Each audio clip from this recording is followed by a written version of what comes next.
C'est un plaisir de vous retrouver pour ce rendez-vous de l'actualité sur les antennes de vos médias leaders, auditeurs et auditrices de la radio Watt FM sur la fréquence 100.7, téléspectateurs et téléspectatrices de Trui TV.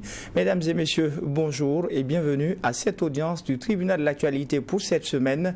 Vous le savez, comme à chaque convocation, je suis accompagné par des juges au siège. Bonjour à vous, juge Géofava. Bonjour Président Kaboré, bonjour juge Soré, bonjour auditeurs et téléspectateurs. Bonjour également à vous, juge Soré. Bonjour Président, bonjour juge Brea, bonjour auditeurs et téléspectateurs. Et pour la présente convocation, le tribunal de l'actualité auditionne David Moyenga. Il est enseignant-chercheur et président du Socle citoyen pour la libération. Avec lui, à la barre du tribunal de l'actualité, il sera question de la suspension des activités des partis politiques. Bonjour et bienvenue à la barre du tribunal de l'actualité. Oui, bonjour. Et sur ce, je déclare donc ouverte cette session du tribunal de l'actualité avec l'étape des avant-propos.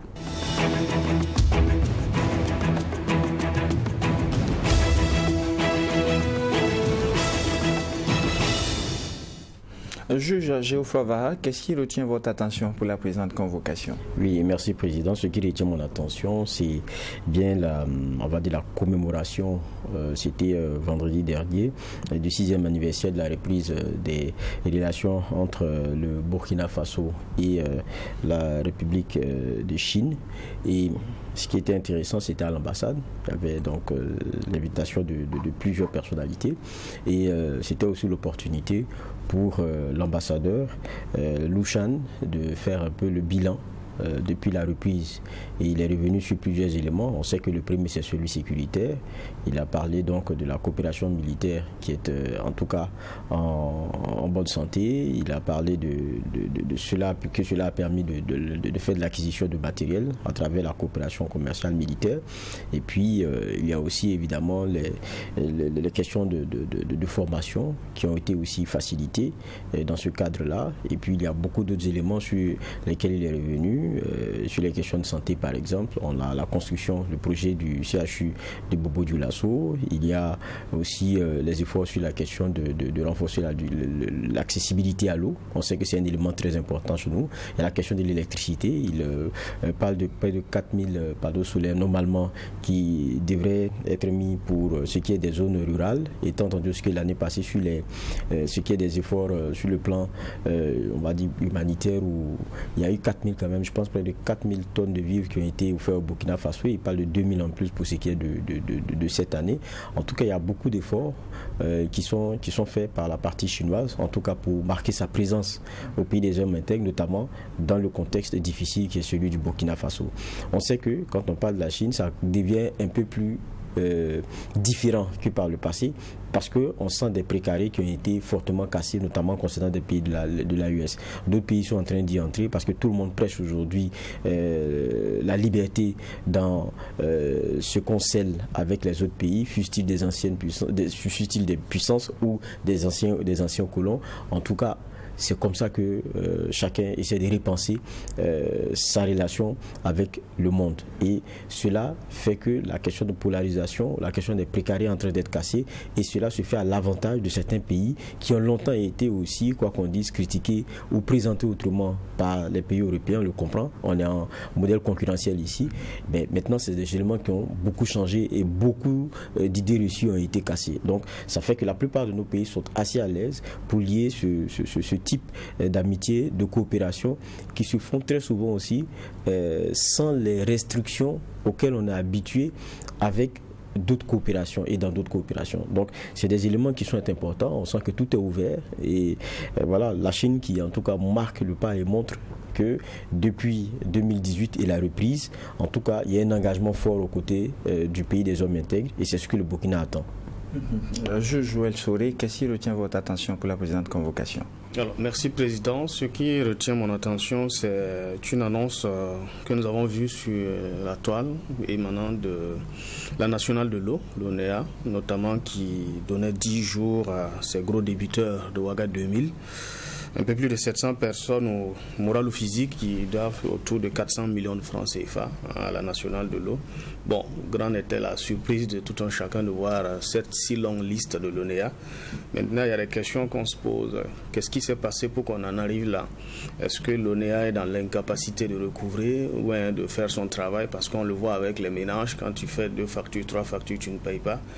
Il y aura quelqu'un qui va toquer à ta porte et puis automatiquement on coupe, on enlève le compteur, tu n'as plus accès à l'eau. Maintenant qu'on laisse des clients VIP entre griffes avoir des factures de plusieurs mois, de plusieurs années, il y a quand même des questions qu'on est en droit de se poser. Qu'est-ce qui n'a pas marché? Est-ce qu'il y avait un deal entre griffes en bas? Est-ce qu'il ne faut pas élargir, faire une enquête pour comprendre qu'est-ce qui n'a pas marché? Est-ce qu'au niveau de la boîte, ou bien ce sont les pouvoirs passés qui avaient donné cette occasion à ces gros clients de ne pas payer? Ou bien est-ce que ces clients payaient et que quelque part l'argent était bloqué? Ce sont des questions qui méritent d'être posées pour avoir assez d'éclaircissement, voilà, pour qu'on puisse être situé, qu'on se dise qu'il n'y a pas quand même des clients VIP et des clients de la basse classe entre griffes. Client et client, voilà, si l'ONEA est capable d'aller couper l'eau après 2 ou 3 mois chez mon oncle Guama, l'ONEA devait être à mesure quand même de le faire avec les clients de Ouaga 2000 entre griffes. Voilà. Maintenant, est-ce que cette façon aussi de publier les listes, ça fait partie du contrat? Voilà, parce que toi tu t'appelles Serge Kaboré. Si jamais il y a un Serge Kaboré dedans, on va se demander mais est-ce que c'est pas la même personne? Il y a cette confusion qui est là. Et puis bon, est-ce que dans les clauses du contrat cela était inclus? Est-ce que si les banques aujourd'hui se mettent à publier la liste de personnes qui doivent, je sais pas comment on va se sentir. Bon bref, en tout cas on souhaite, c'est de l'argent, voilà. Maintenant c'est de tirer les leçons de cette situation pour permettre que de tels cas ne se reproduisent plus et que tous les clients puissent être à mesure de payer et qu'on soit traité sur le même pied d'égalité. Et peut-être que cela pourra aussi interpeller d'autres sociétés d'État. Je pense notamment à la nationale de l'électricité. Est-ce qu'il n'y a pas aussi de gros clients là-bas qui doivent beaucoup à la Sonabel? C'est la question qu'on se pose. Mais avec le pouvoir en place, peut-être qu'on est en train de mettre les points sur les i pour qu'il n'y ait pas de clients privilégiés qui ne payent pas. Voilà, que tout le monde, si tout le monde paye, que tout le monde paye et qu'on ne choisisse pas une catégorie de population pour laisser les factures s'entasser. Près de 400 millions, c'est quand même beaucoup. Voilà. Merci donc à vous, juge Joël Sori et juge Geoffroy Vara, pour vos avant-propos. Eh bien, la suspension des activités des partis politiques à pile et à face, voici le sujet retenu pour cette audience du tribunal de l'actualité avec à la barre David Moyenga. Il est le président du Socle. Avant d'aller au fond du sujet, messieurs les juges, je mets à votre disposition de le convoquer éventuellement pour les questions de généralité. Juge Geoffroy Vara. Bon, en généralité, peut-être présenter le Socle, d'autant plus que peut-être beaucoup de Burkinabés ne connaissent pas. Et puis, voilà, nous dire l'opportunité de mettre sur place ce mouvement-là, d'autant plus qu'on en connaît tellement. Et puis, pour beaucoup aussi, vous êtes déjà un visage connu. Pourquoi aujourd'hui le Socle? Qu'est-ce qui n'avait pas marché avant? Voilà les questions. Ok, donc merci bien. Bonjour tout le monde et bonjour aux téléspectateurs. Le Socle citoyen pour la libération, en abrégé Socle, c'est un parti politique de rupture qui s'est inscrit dans les visées post-insurrection pour une nouvelle citoyenneté politique et dont la vision majeure, c'est pour un Burkina moderne. Donc c'est un pays qui doit être transformé en s'appuyant sur les bases à la fois endogènes mais universelles aussi. Voilà. Ce n'est pas un cantonnement, c'est une vision d'un Burkina qui doit pouvoir répondre à un certain nombre de questions de base. Santé, éducation, logement et autres. Ça c'est la base. Le permis social dans notre programme politique. Et ensuite, il y a les aspects liés au développement. Voilà. Donc, la ligne du Socle, c'est un parti de gauche, voilà, et qui estime aujourd'hui qu'il faut mettre l'accent sur l'intérêt général. Voilà. Et donc, nous militons pour, en fait, le bien-être du grand nombre. Voilà un peu l'histoire du Socle qui est né en 2001. Ce n'est pas récent. Okay. Voilà. Et l'activisme dans le cadre du SOC commence même pratiquement en 2016, suite à pas mal d'autres rencontres et tractations avec des acteurs, mais beaucoup de gens ne voulaient pas s'inscrire dans cette ligne de rupture. Voilà. Maintenant, bon, aujourd'hui, disons, je vois même, et moi je suis étonné que dans l'opinion, je vois des lignes de rupture qui se développent partout, mais on ne part pas à la base. D'où vient cette ligne de rupture? Quelle ligne de rupture, voilà. par exemple? Par exemple, pour nous, la question de la rupture d'abord politique. Parce que pour nous, il y a lieu aujourd'hui de changer la manière de faire la politique et même de réhabiliter la politique, parce que la politique est devenue un objet, je dirais, pratiquement putride dans beaucoup d'acteurs et dont la population dit « Oh non, c'est la gestion de la cité, il faut réinvestir le champ politique, mais qualitativement, en ramenant le débat sur les grands sujets de la société. La manière même d'animer la scène politique, elle change, contrairement à ce qu'on sait comme mode d'animation. Il y en a qui animent la scène politique pendant les élections, ou bien simplement qui ne sont présents sur la scène politique lorsqu'il y a un événement. Non, le débat politique est continu. Il faut ramener ces valeurs-là au niveau politique, vous voyez. Et aussi, ramener les idées dans le débat politique, ce qui n'est pas le cas pour la plupart qui utilisent plus d'autres objets de convoitise des masses pour soudoyer. Et ça délabre beaucoup l'image de la politique et même au-delà même, ça ne contribue pas à éduquer les masses populaires, puisque finalement, qu'est-ce qu'on fait? On amène les masses dans l'arriération et à les mettre dans un mauvais rapport entre eux et le bien, ou entre eux et en fait l'argent d'une manière ou d'une autre. Donc, c'est pour dire que cette rupture est d'abord une rupture politique d'abord. Et ensuite, vous avez maintenant la rupture en rapport avec, comme nous l'avions dit, les intérêts aussi néocoloniaux persistants qu'il faut réduire. Vous voyez, nous parlons de 2001, très clairement né avec tous ces statuts et autres. Beaucoup n'en parlent pas. Donc, le changement des rapports d'une manière ou d'une autre avec l'ordre au niveau régional et même international. Voilà. Et là, nous avons quand même une approche, par exemple, sur les questions comme la CEDEAO, où nous avons très tôt, on a fait même une déclaration qui est toujours présente et qui est d'actualité sur la refondation de la CEDEAO. Et c'est une longue déclaration qui donne pourquoi il faut refonder la CEDEAO. Pourquoi la CEDEAO doit se remettre en cause sur un certain nombre de questions politiques dans la sous-région. Cette déclaration date de quand? Ben, cette déclaration date de 2022.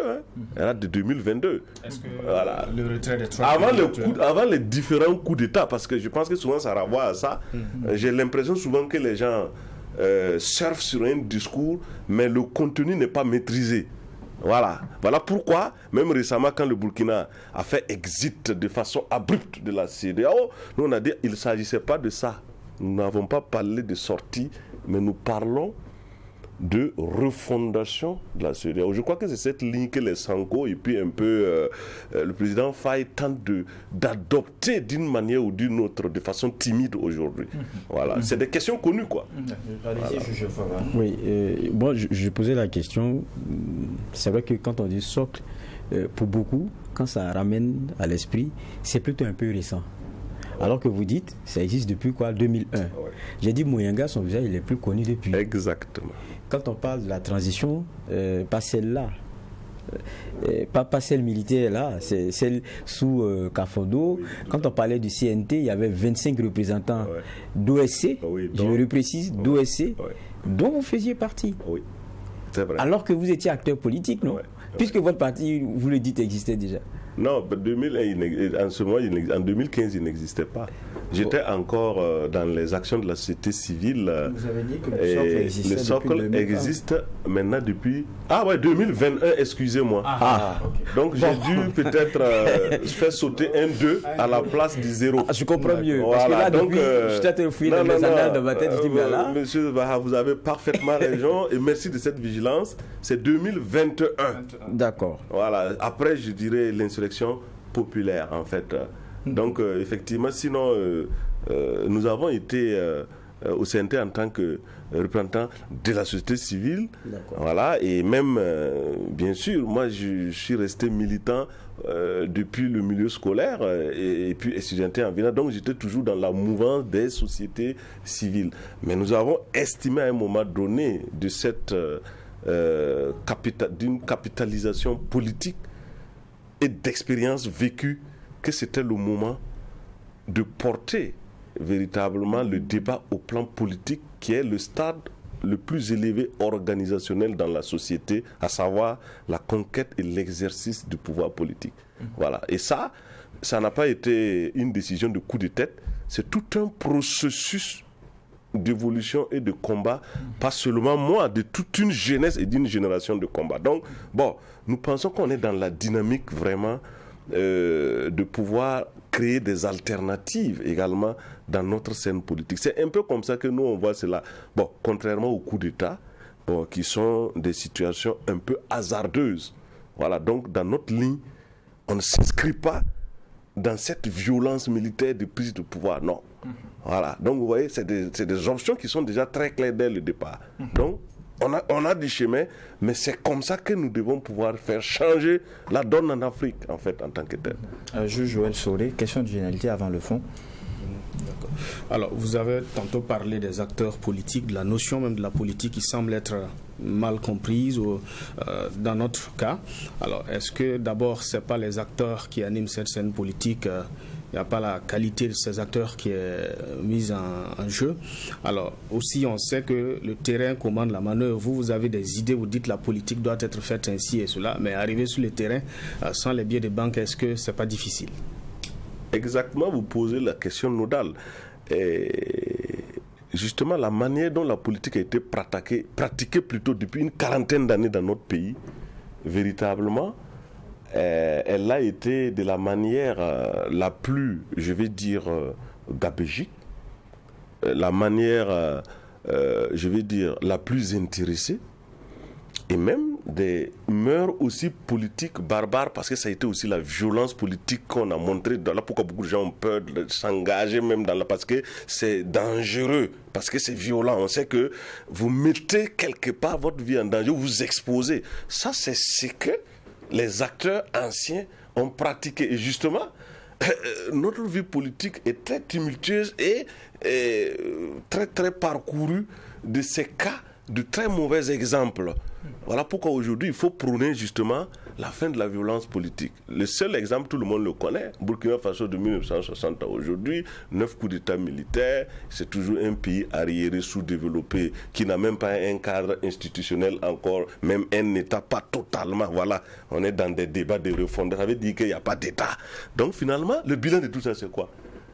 Et ça a entraîné des torts, des tueries, des divisions, et ça a provoqué des ruptures dans tout le système, même au sein de l'armée.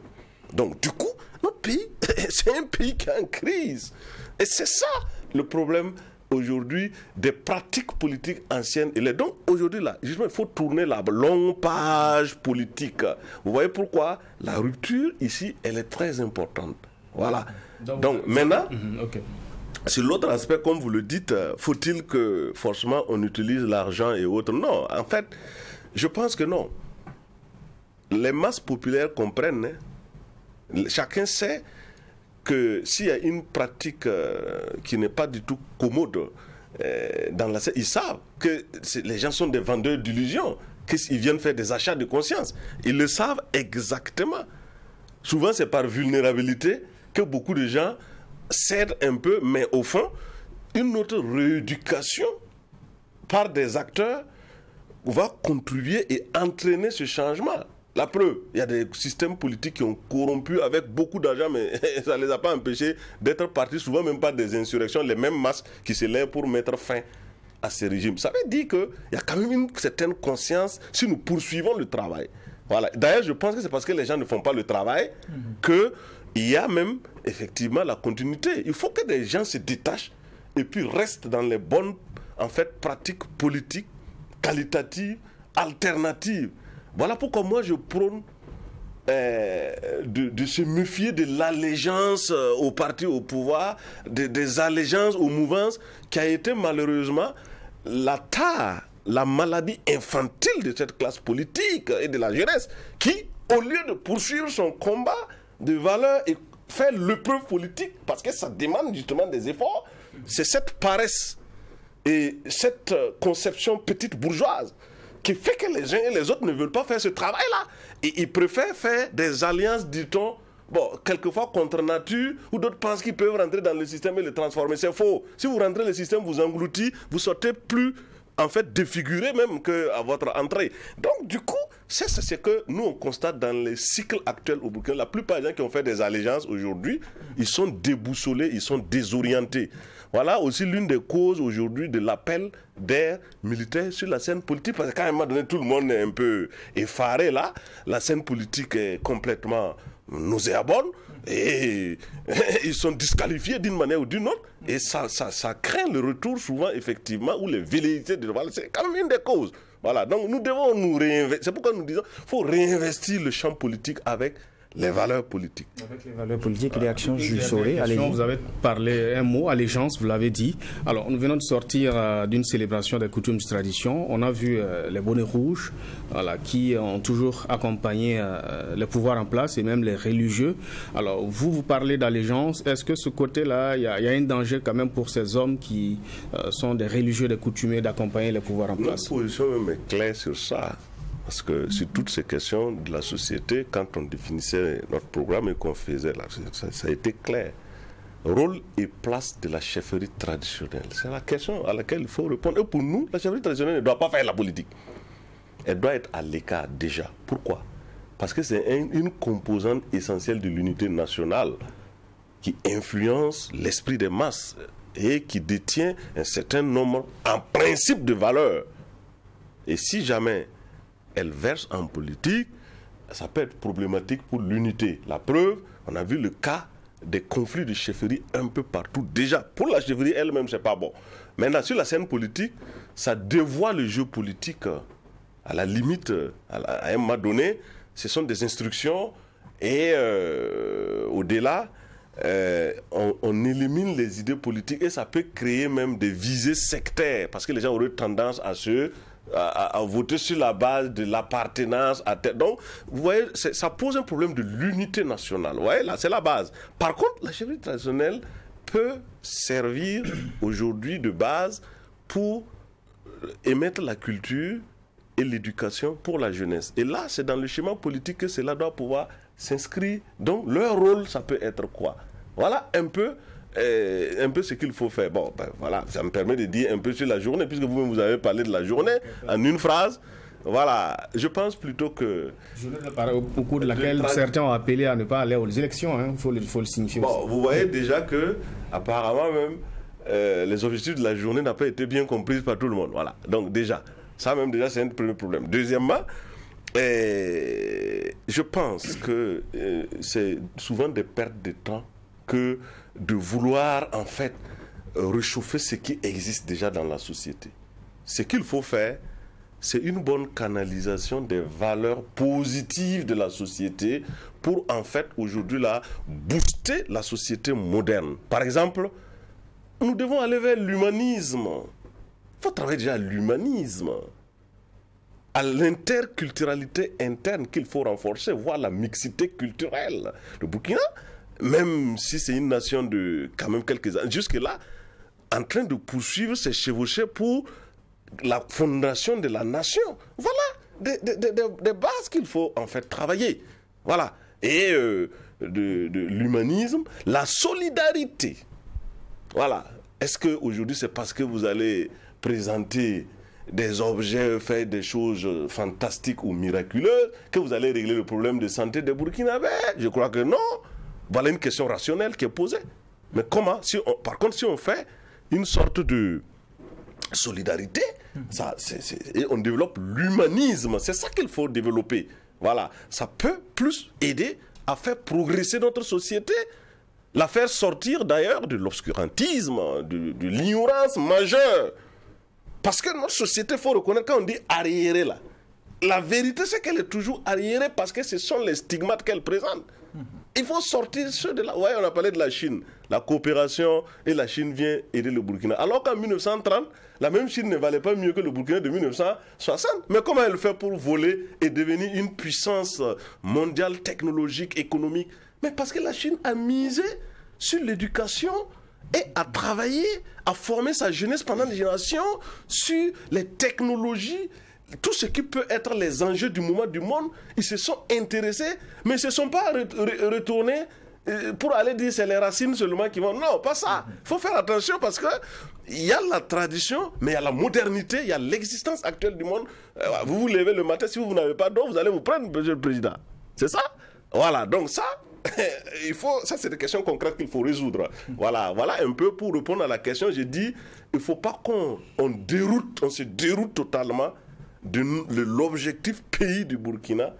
Et à mon avis, aujourd'hui, il faut travailler plus pour l'humanisme, la solidarité, l'unité. Ça, c'est très important. On en vient à présent au fond du sujet.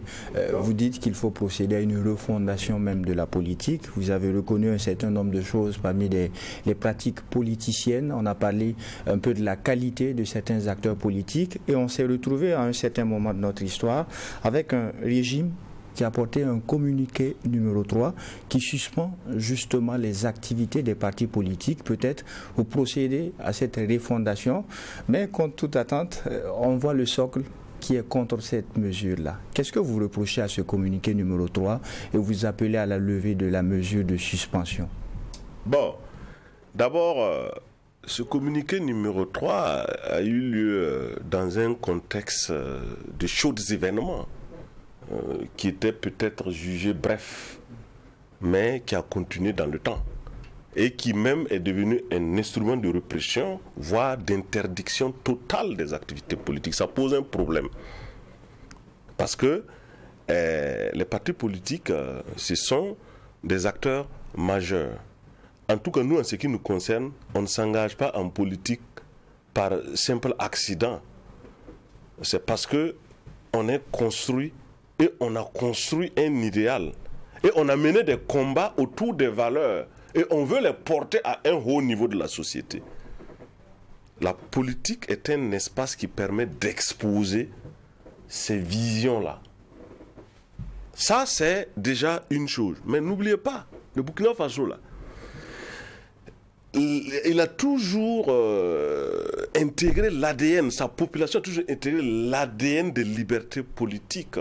Depuis Maurice Amégo jusqu'à aujourd'hui. Je ne vais pas faire l'historique, mais il faut retenir que tous les régimes qui ont tenté de réduire les politiques, voire même de les supprimer, je pense qu'ils ont fini par eux-mêmes se saborder. Et on peut commencer par celui de Maurice. Attention, ils ont eu tendance aussi. Mais ça n'a pas donné. Vous voyez, le régime de la Misana, il a même prôné pratiquement la création du parti unique, le MNR, le Mouvement pour le Renouveau National. Mais ça n'a pas donné. Dit que le parti c'est lui et son parti. Il n'y a plus d'autres partis politiques au Burkina Faso. Donc, c'est la tendance vers la pensée unique ou le parti unique. Soit tu es dedans ou tu n'es pas dedans.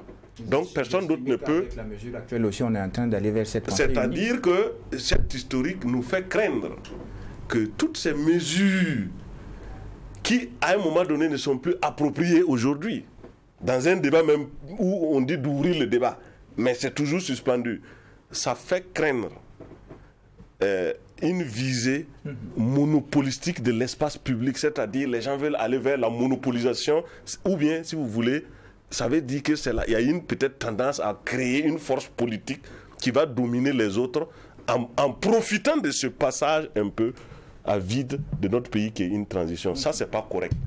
S'ils veulent faire la politique, il faut sortir sur la scène, on va débattre sérieusement des idées, mais pas par effraction, en passant par des événements difficiles d'un pays pour... Ça déjà, je trouve qu'on ne rentre pas sur la scène avec une certaine sincérité des idées. On continue les échanges, David Moyenga, mais on permet une réaction au juge Geoffroy Var. Je pouvais continuer sur... Oui, il réagit et vous allez justement continuer.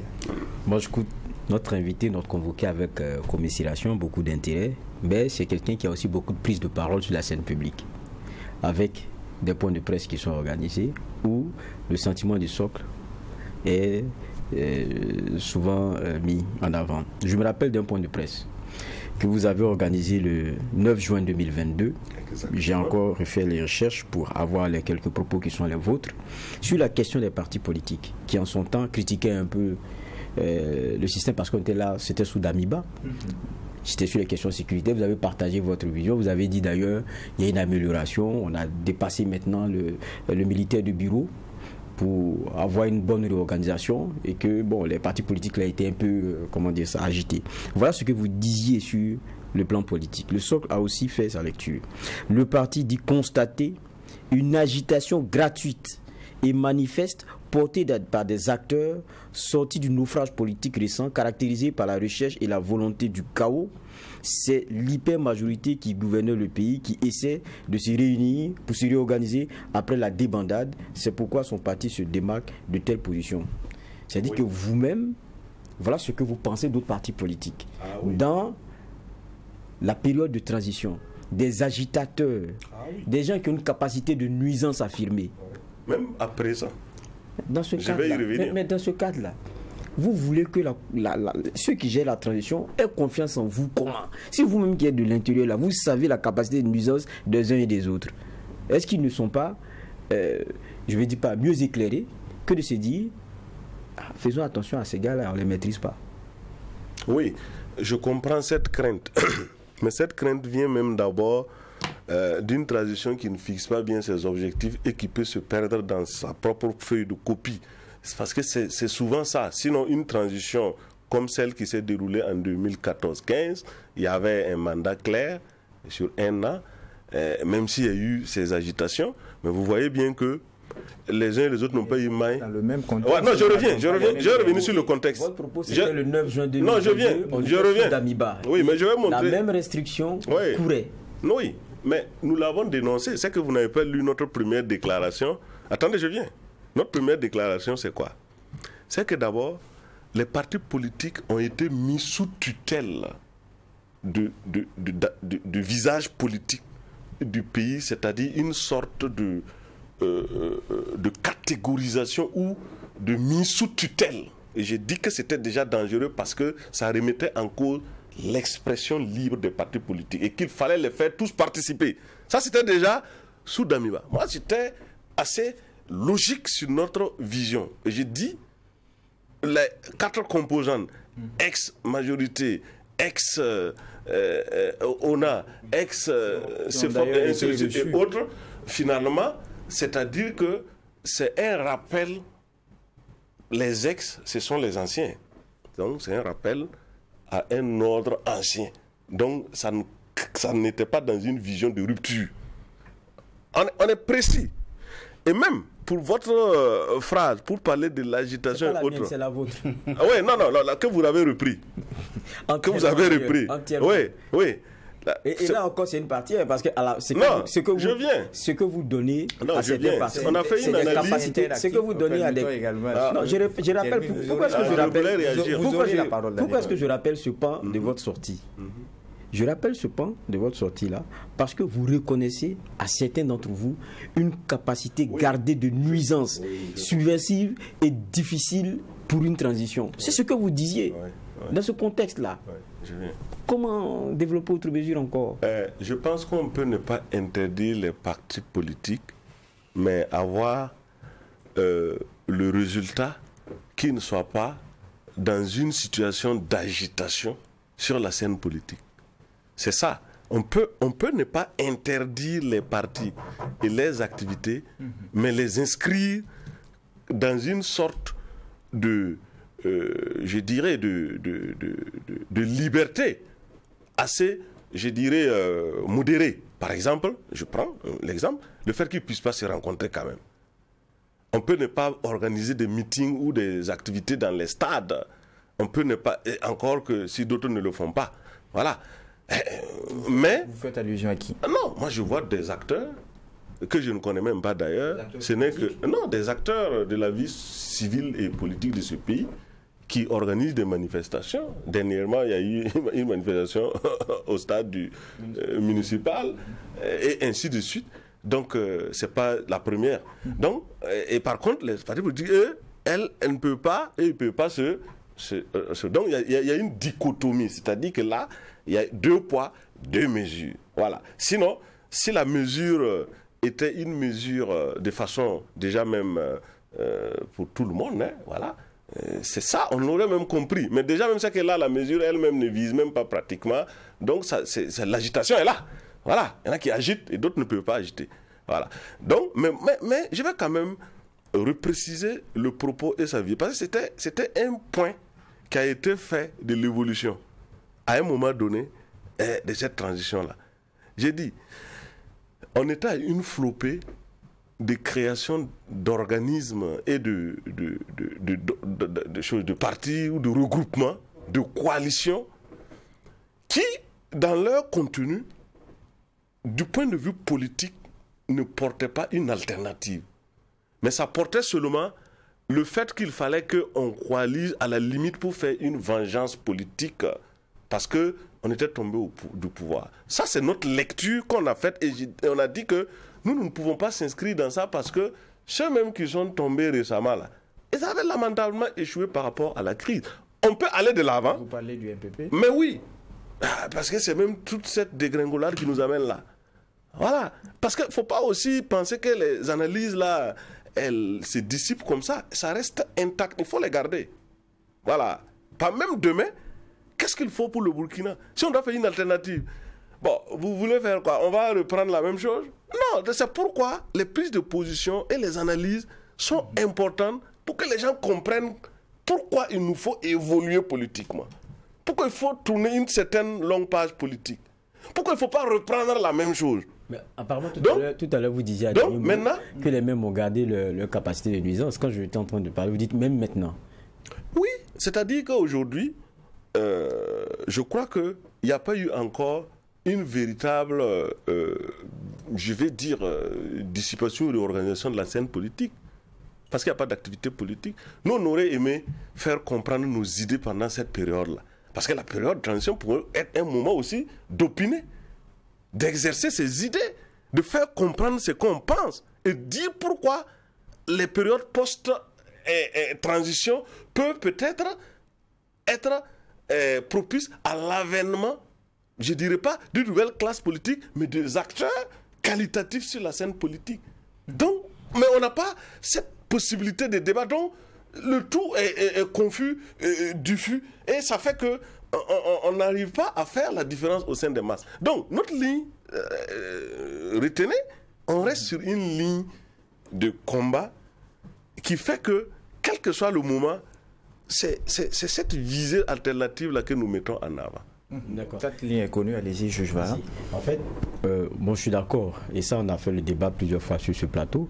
J'ai dit, même le politique, c'est un fils du pays. Si on a prévu qu'il puisse animer cette scène-là, qu'il puisse sensibiliser et continuer d'animer le débat profond qui est celui de faire savoir au Burkinabé pas seulement qu'est-ce qui est bon, qu'est-ce qui n'est pas bon, mais d'avoir une meilleure lecture de tout ce qui lui est proposé en termes de futurisme pour ce Faso-là. Je pense qu'il faut accepter qu'il joue ce rôle. Et pour le jouer, il faut qu'il puisse se réunir. Ça, c'est des éléments que moi, je partage. Et ça, c'est des éléments dont on a discuté ici.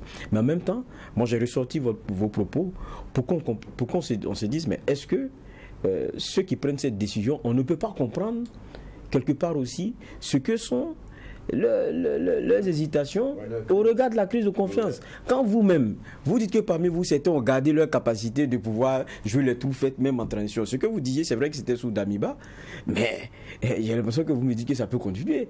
Et puis quand on regarde aussi, vous êtes de l'intérieur, vous êtes acteur politique. Si vous pensez comme ça, imaginez celui qui est loin de ça, qui est le militaire, qui n'est pas forcément au parfum de ces questions-là. Et puis qui, comme tout Burkinabé aussi, a vu comment vous avez géré les choses. Je ne veux même pas rappeler comment vous avez été très dur dans les propos. Je ne dirais pas très dur forcément, mais bon. Comment vous avez qualifié un peu le régime Roch Kaboré lorsque il est juste tombé, on a entendu vos premiers points de presse. Vous avez dit ce qui arrive, c'est leur faute.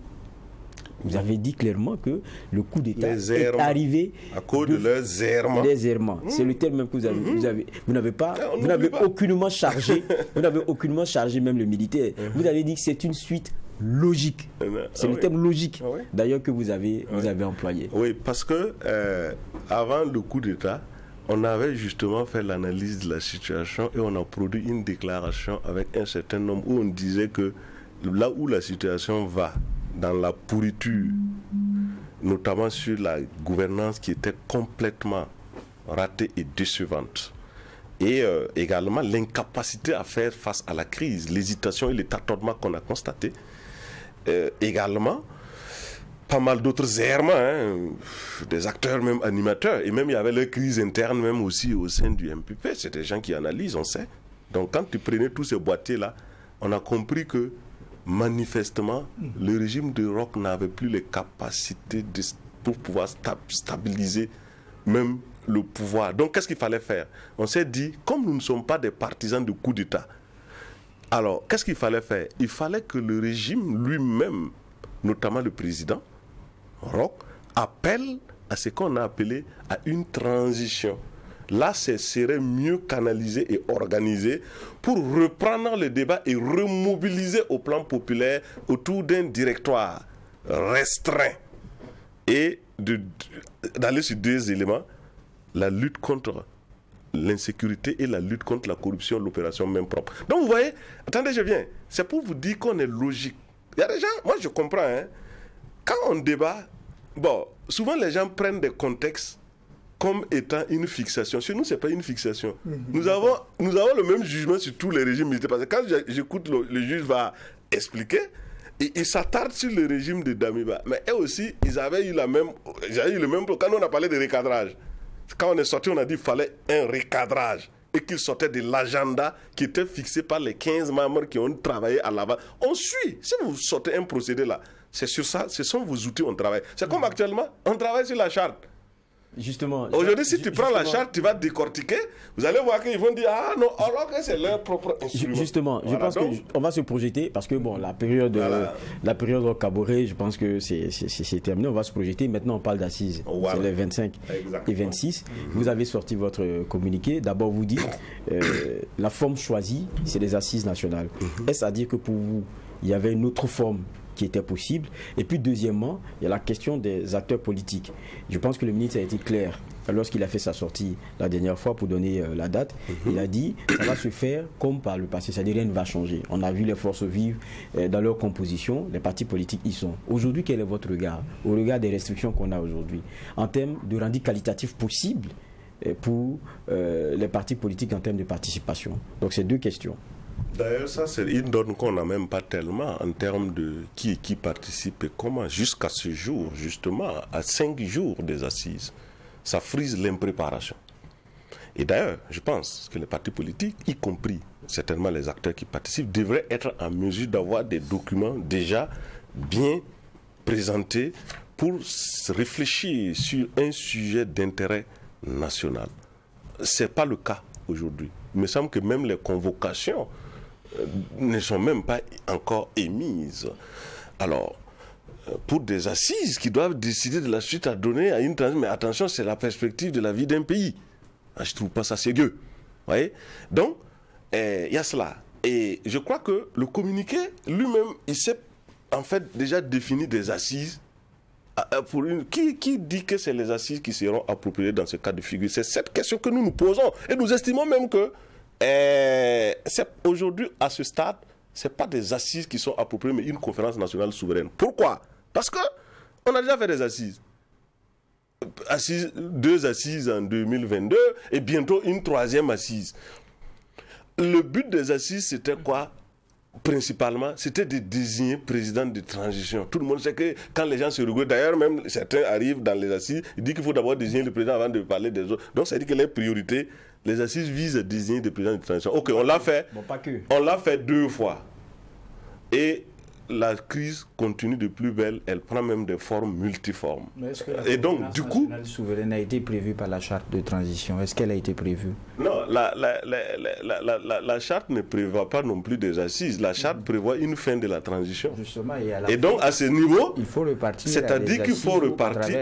Ah oui, mais comme le ministère public a déjà, en fait, je vais dire, le ministère de l'Administration a déjà fixé des assises, ça pose c'est là où il faut interroger le fait même que peut-être qu'une autre rencontre serait appropriée du fait de l'ampleur de la crise, du fait aujourd'hui que, en fait, la question ne s'agit plus de voir s'il faut désigner un président de transition ou pas. La question de fond dans notre crise, c'est les grands déterminants de la crise qu'il faut aborder, à savoir la crise sécuritaire elle-même.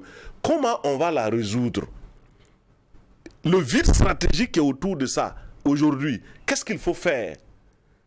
Parce que c'est ça le fond du problème. Est-ce que c'est la méthode appropriée? Est-ce qu'aujourd'hui, on ne peut pas utiliser beaucoup d'autres approches dans cette crise? Ça n'a pas été discuté. Chaque transition est venue décider. On va permettre non, je prends un exemple pour dire pourquoi ça doit être une conférence nationale souveraine, c'est ça. Ben, si c'est une conférence nationale souveraine, elle permettra de donner du temps au débat, d'organiser les thèmes sur les questions de fond à résoudre.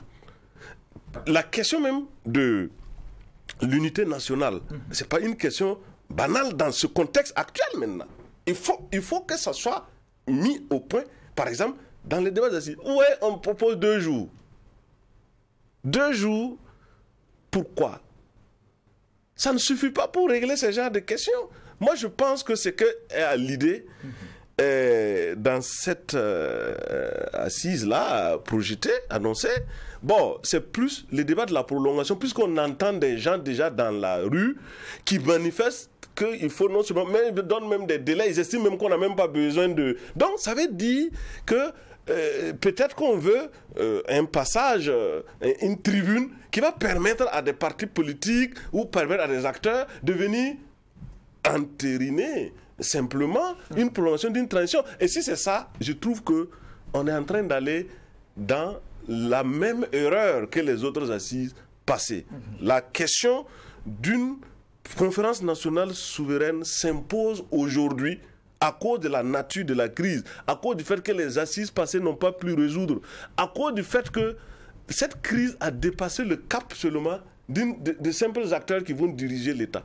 Réaction juge Sori. Au regard de ce que vous dites, alors vous pensez peut-être qu'on est pour un débat national pour parler des alternatives, les questions vraiment cruciales pour la bonne marche de la transition, mais sur la forme, on a l'impression, comme vous le dites, c'est juste pour aller valider la prolongation de la transition entre griffes. Alors dans cette mesure-là, est-ce que les partis politiques qui réclament la levée, la suspension, est-ce qu'on pourrait compter ces partis-là, vous en tant que socle, est-ce que vous êtes prêt à prendre part à ces assises?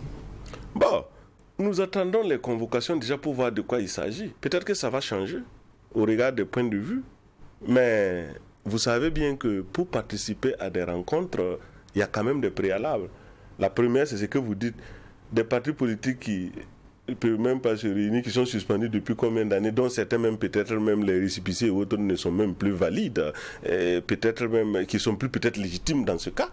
Comment ils peuvent aller légitimer? Deuxièmement, je viens, oui, mais c'est une question globale. Par moi, le fait de suspendre les acteurs politiques pose problème parce que ça empêche une articulation du parti. Ça, c'est important. Par exemple, peut-être qu'on aurait voulu organiser une activité, mais on ne peut pas. Alors, je me sens un peu limité dans mon action. Ça me touche directement. Et ça, c'est pas bon dans un pays où on veut ouvrir le débat. Et puis mieux, il faut qu'on apprenne la culture que quand on est au pouvoir, il faut accepter qu'il y ait la contradiction, parce que le pouvoir, c'est un domaine de la contradiction politique. Si vous n'êtes pas habitué à ce genre d'exercice, vaut mieux ne pas trop vous éloigner de l'espace public de la direction des questions de pouvoir. Non, parce que c'est un espace de débat et d'idées. Si vous n'avez pas d'idée, qu'est-ce que vous cherchez au pouvoir? Voilà, donc il faut laisser les débats se mener. Ça, c'est un élément. Nous revendiquons ça, parce que ça a été, toute notre vie, on s'est battu pour ça. Vous n'avez pas vu les autres régimes qui sont passés? Alors, il y a quel problème à empêcher que des citoyens s'expriment, que tous les Burkinabés qui ont acquis leur droit de parole, qu'on leur dit qu'ils n'ont plus ce droit-là? Mais ça, c'est un sérieux problème. Voilà. Donc, ce recul-là, on n'accepte pas. Les citoyens n'ont plus le droit de s'exprimer actuellement? Mais c'est Certains. beaucoup. D'ailleurs, vous, la presse, vous en savez quelque chose. Regardez les derniers rapports. La dégringolade et le nombre de parties de choses de presse supprimées. Mais vraiment, je pense que ce type d'isolement et de refus de l'expression, c'est pas bon. Mieux, derrière la presse là, c'est les citoyens, en fait, qui ne peuvent pas s'exprimer. C'est ça aussi. Donc c'est des droits. Mais comment vous Bref, disiez, mais comment vous disiez, je me permets de vous faire réagir. Comment vous disiez aussi les réactions qu'on a aujourd'hui très souvent. C'est-à-dire que face à la plainte par exemple des partis politiques de ne pouvoir organiser d'activités et tout, on entend beaucoup dire, mais c'est normal, c'est eux là qui nous ont mis dans des problèmes. Si on les laisse, si on s'amuse, voilà ce qui va encore arriver. Et ça semble un peu partagé. Oui, en fait, je comprends bien tout cela. Mais le fond du problème, juge Vaha, je pense que ce n'est pas ça. Le fond du problème, c'est la nature même de l'avènement politique qui est là, qui est par coup d'État et qui, en fait, se trouve quand même un peu embêté dans cette situation. C'est pas non plus facile, hein. Il y a une crise de confiance, vous comprenez? Non, mais la crise de confiance, c'est où? Si vous faites un coup d'État, vous êtes dans une situation de stress permanent. D'accord. Voilà pourquoi les gens ne choisissent pas ce mode-là. Donc il faut qu'on ramène le débat à son origine. C'est parce que souvent on contourne.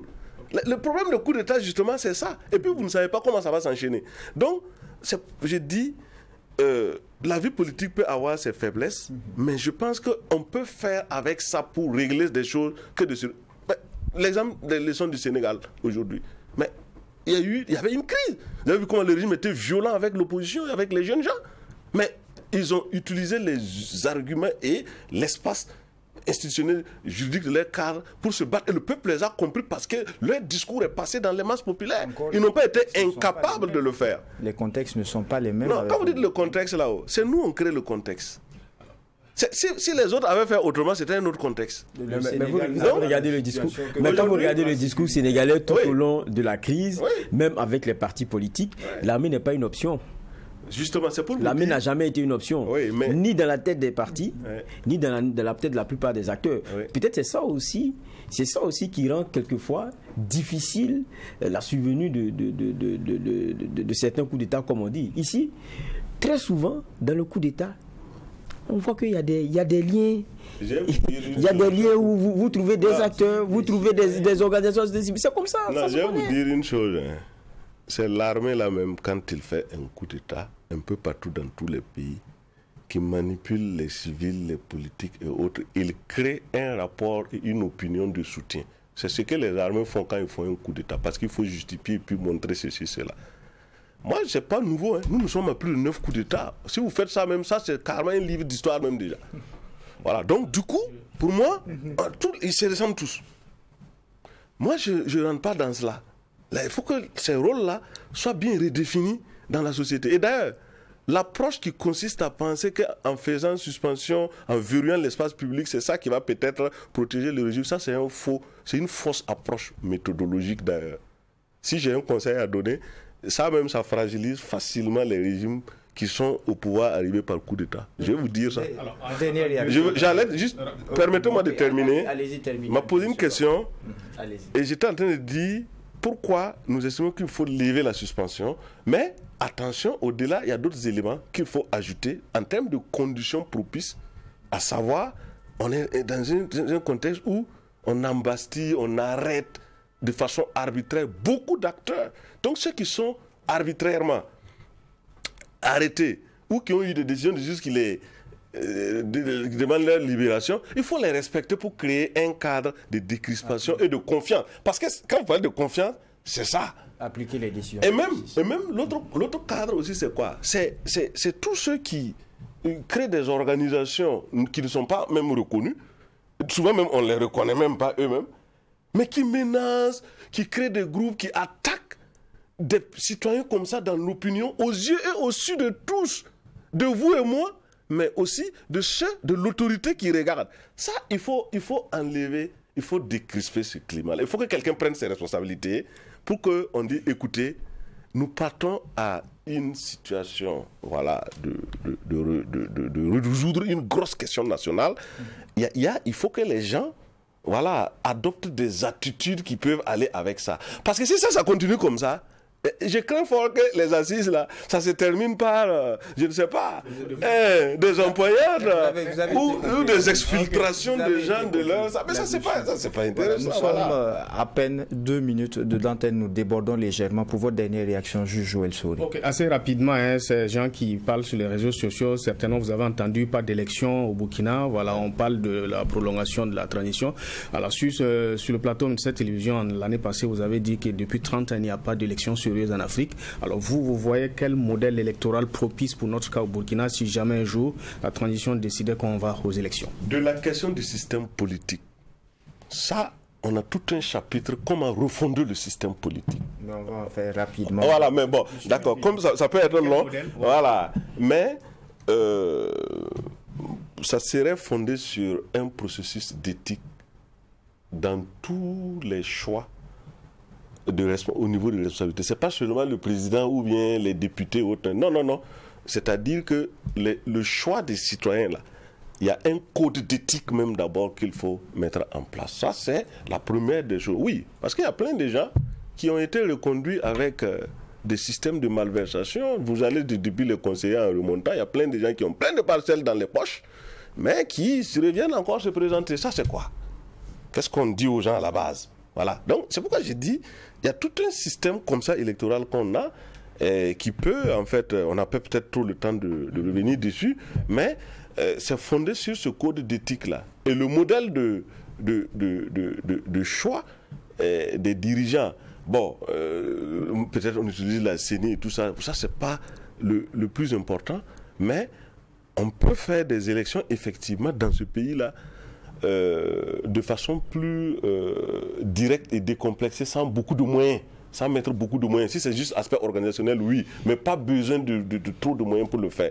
Voilà, donc on a un modèle comme ça qu'il y a, peut-être une autre fois on va revenir, mais je ne sais pas, Monsieur le Président, si vous me permettez de dire pour les assises, pour finir, c'est pas trop. Si vous pouvez le faire en 10 secondes, allez-y. Au cas contraire, je vais vous couper la parole. D'accord, donc pour moi, voilà, la conférence va permettre de débattre vraiment d'un contenu profond de la crise, et même de déterminer par quelle voie on va donner l'issue à la transition qui va venir, quel mode de transition il faut venir. Ça c'est les assises souveraines qui vont décider cela. Merci d'avoir répondu à la convocation.